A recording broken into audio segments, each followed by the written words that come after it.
Well, hello, welcome again to Introduction to New Testament Greek, and this is sheet 13. So there's a fair bit of material in this chapter. It's quite a hard one, and I might break it up into two sections. So firstly, we're going to have a little bit more on the future tense, and then we're going to look at what's known as the first aorist tense. So we've introduced the future already, where you put a sigma in to indicate the future tense, and we did that. We added the sigma between a stem and the ending of a verb, provided the verb ended in a vowel. If the verb ends in a consonant, then we need to make quite a few modifications, and here's where it gets a little bit more difficult. It's worthwhile dividing up the consonants into the following types. This actually is a useful thing anyway in Greek, to learn the consonants in this way. And then we see what happens when we add the sigma. So we can divide up, not all, but most of the consonants into labials, gutturals and dentals. Labials are formed with the lips, hence the name. So p, b and f are what we call the labials. The gutturals are formed in the back of the throat, so that k, g and k. So this is the the unvoiced p. It's got no sound to it. B has a voice to it, and f is the aspirate. So it's unvoiced, voiced and aspirated. K and g. This is the unvoiced, voiced and aspirated guttural, and the dentals similarly t, d and th. So this is the unvoiced, voiced and aspirated dental. Now when you add a sigma before one of the labials, it turns quite reasonably into a psi. So if you put p plus s, ps becomes psi. Similarly, k or g plus the sigma becomes a psi. And t, d, or th disappears. They just drop out and you just get a sigma. So this makes the verb very complicated. When you look at verbs, you have to work out where they came from. So we'll see the same thing happening with the aorist tense. So these are important rules. The same rules follow when it comes to the aorist tense as well. So for example, anoigo, I open.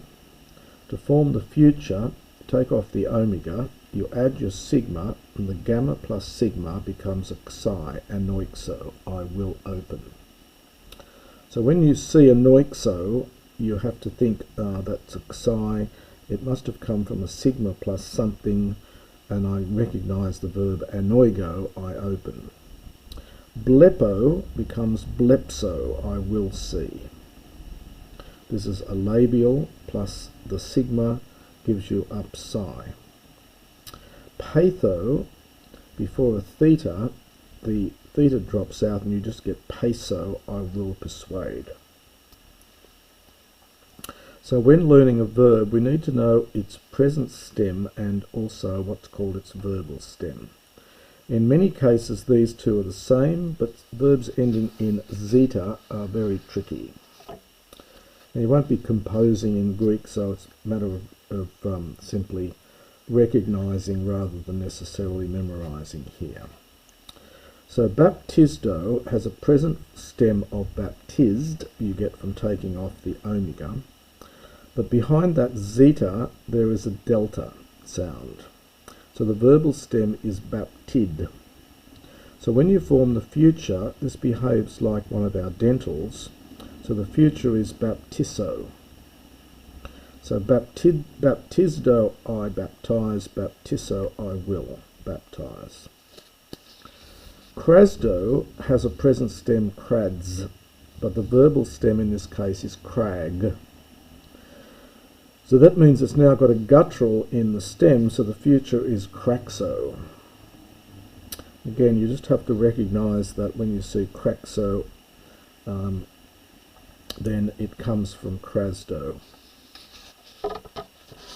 Verbs ending in a double sigma can have a verbal stem ending in either gamma or kappa, and it just depends. So prasso, which is I do or make, it's cognate with our word practice, and practical. So it's one way of remembering is that for prasso, the verbal stem is prac. So the future would be praxo. Kairusso has a verbal stem kairug, and hence that would be kairuxo in the future. Verbs ending in pt, as in kalupto and so on, and kupto, hapto and so on, these have a verbal stem ending in just the pi, and so the future, for example, kalupto has a verbal stem kalup, so kalupso would be the future. Now, as well as those, the other consonants that appear, we haven't mentioned yet, are the lambda, mu, nu and rho, and these are called, verbs ending in these letters are called liquid verbs. These are the liquid letters, lambda, mu, rho and nu. And these form their future and their aorist, in fact, in a slightly different way. And these are more complicated, but they're very, very common. Originally, eso was added, so there was a linking vowel epsilon before these letters, and then the sigma and then the omega. But as happens in Greek very, very commonly, the sigma drops out, and you get a resulting contraction.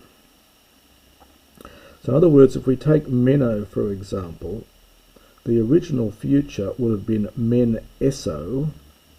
The sigma drops out, you get men eo, and the eo contracts, so you get menor. Now the only way you can tell the difference between these two, and there's no sigma, is by the accent. So meno, I remain, menor, I will remain.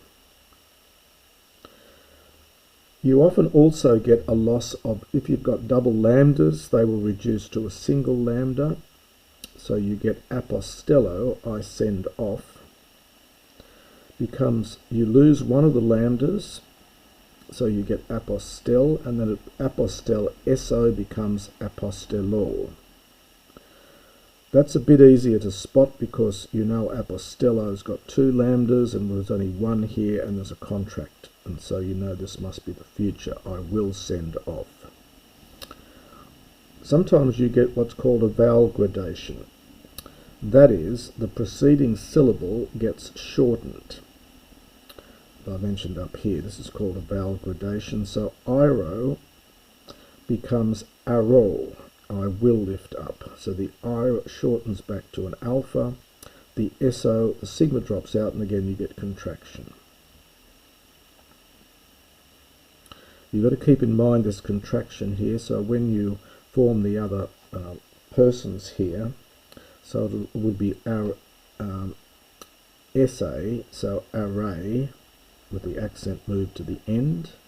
For the future, sorry, for the third person singular, you'll get arumen for the first person plural, and so on. Ballo, again, you lose one of the lambdas and you get contraction. Ballor, I will throw.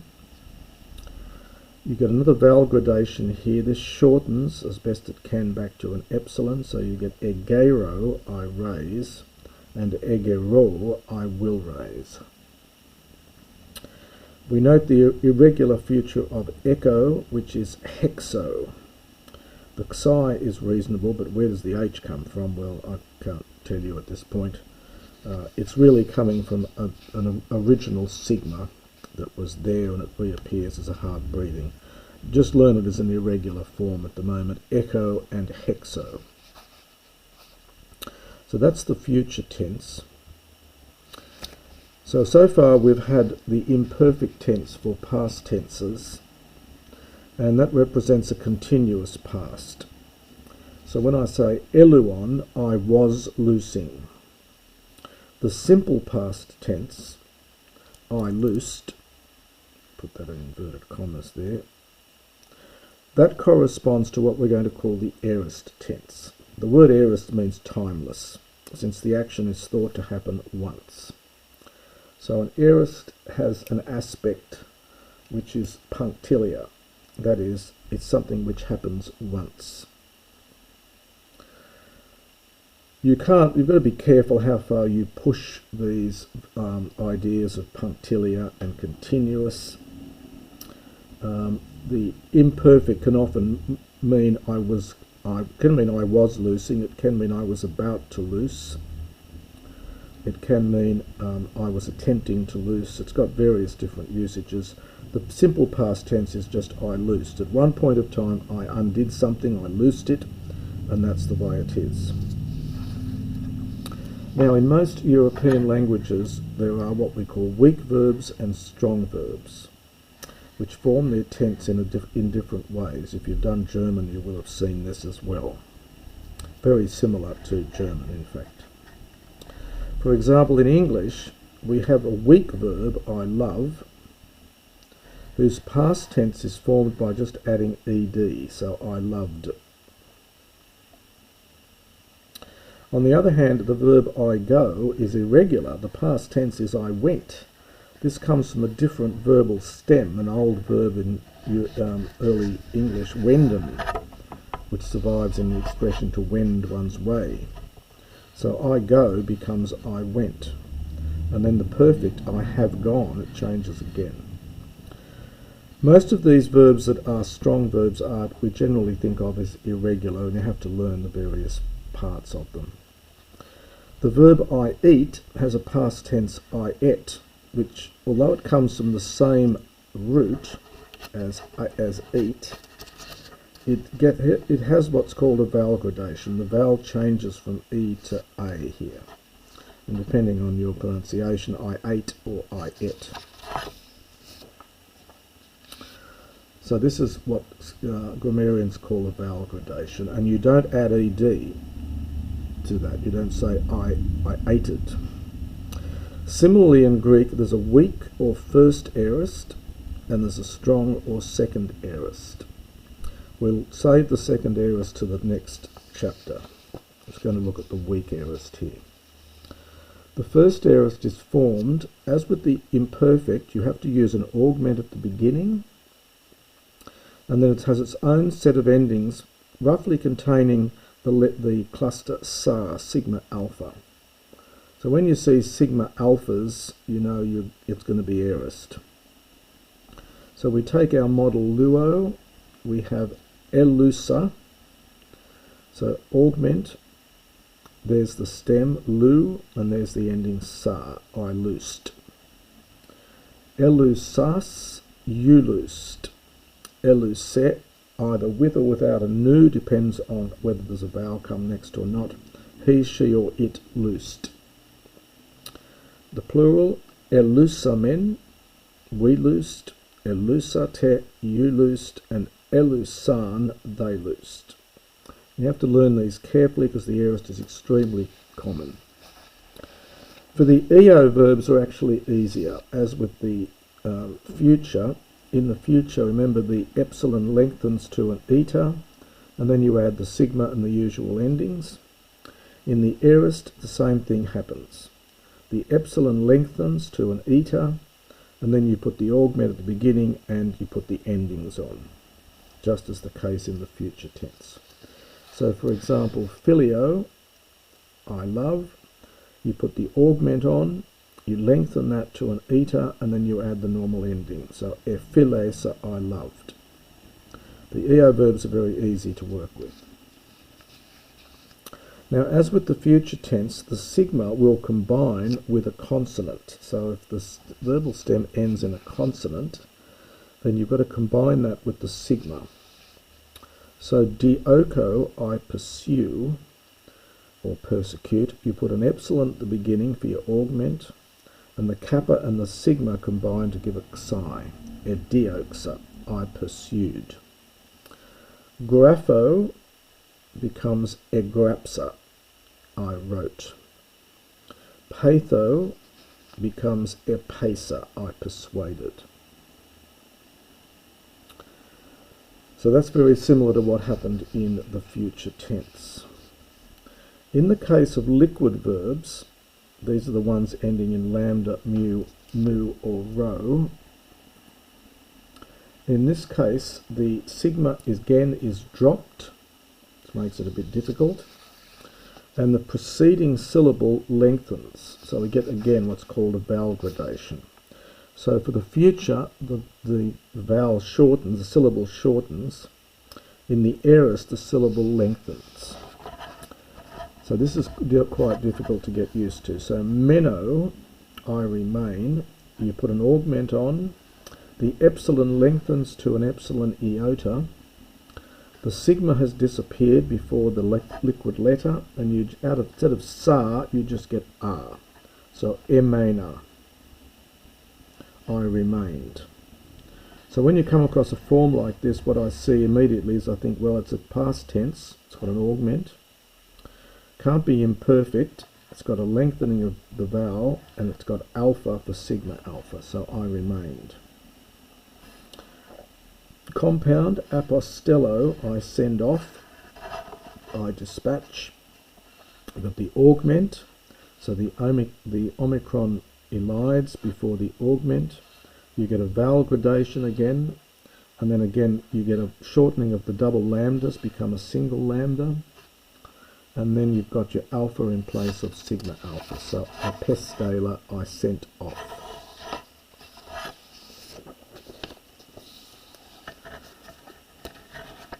Couple more examples. We'll see more examples in the exercises. So iro, I raise.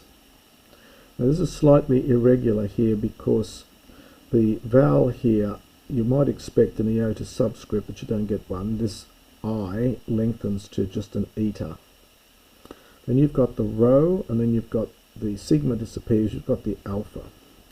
So this is particularly nasty because this has only got one letter in common with the original verb. So iro, I lift up, but era, I lifted up. As I often say to students, the Greek verb is a marvel to behold, to misquote Homer, and you do get used to it, but it does take quite a bit to get used to the Greek verb. Egero, I raise, so that augments to an eta. This is already long, so it can't go any further.